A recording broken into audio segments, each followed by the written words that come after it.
ብዙ ጊዜ ይገርመኛል። እኛ እንደ ልባችን ኃጢአት ስንሰራ ጌታችንን በደንጊያም በምንም ከመውገር የከፋ ነገር ስንበድለው እንከርምና ዓርብ ላይ ተሰብስባ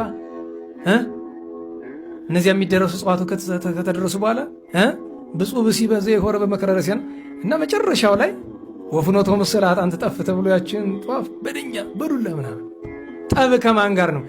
ዓመቱን ሙሉ ዲያብሎስ ጋር ሰይጣን ጋር እያሳለፍ የዛን ቀን እደበድባለሁ ብትለው ከውጭ ነው። እኔ ዝም ያንዳንድ ያስባሉ ሲስቅብን የሚውል ነው የሚመስለኝ ለብዙዎቻችን። ለምን እሱን የሚያስደስት ነገር ስትሰራ ከርመ መጣ እዚህ ዲያብሎስን በዱላ ደብድበህ ልታሳምመው። እኔ እኮ ይገርመኛል። አንዳንዱ ይሁዳን የሚደበድብ ይመስላል። ምን ተደበድበዋል? እንግዲህ ሄዷል እኮ ገባበት ሰዓት ገብቷል።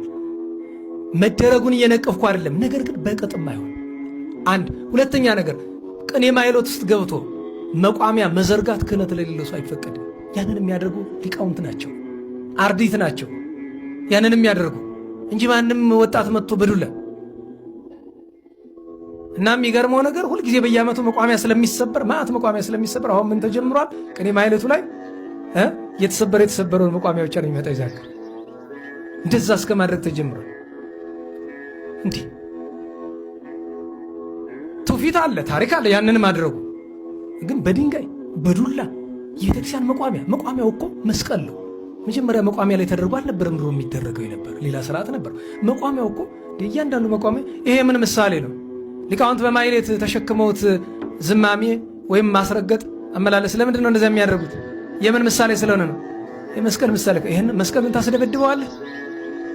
ነውር እኮ ነው። እኔ እዚህ ተናግሬ የሚለወጥ ነገር ላይኖር ይችላል፣ ግን ሐቁን እነግራችኋለሁ። ከዚያው ናችሁ ደህና ሰላም ከሆነ ቀስ አድርጋችሁ ጠዋፉን ማጥፋት ነው አይደለም? ቀስ አድርጋችሁ ድብድብ ካለ ግን ፈንጠር ብላችሁ እግዚአብሔርን ማመስገን ነው። እዚህ ቦል እግዚአብሔር ስቡሃ ዘተሰብሐ ነው። እኔ እዛ ውስጥ ገብቼ ልደበደብ እኔ ያደርግልኝ። ጠላትን መደብደብ ከፈለክ ቅድስና አይኖርህ፣ ንስሐ ግባ። ምን በዱላ አታሳምመው ከቶ ነው። ምክንያቱም በዱላ የሚመታ አይደለማ፣ ረቂቅ ነው። ቅዱስ ጳውሎስ ጦርነቱ ትግሉ ከረቂቃን መናፍስት እንደሆነ ለኤፌሶን ሰዎች ሲነግራቸው አልሰማንም ማለት ነው።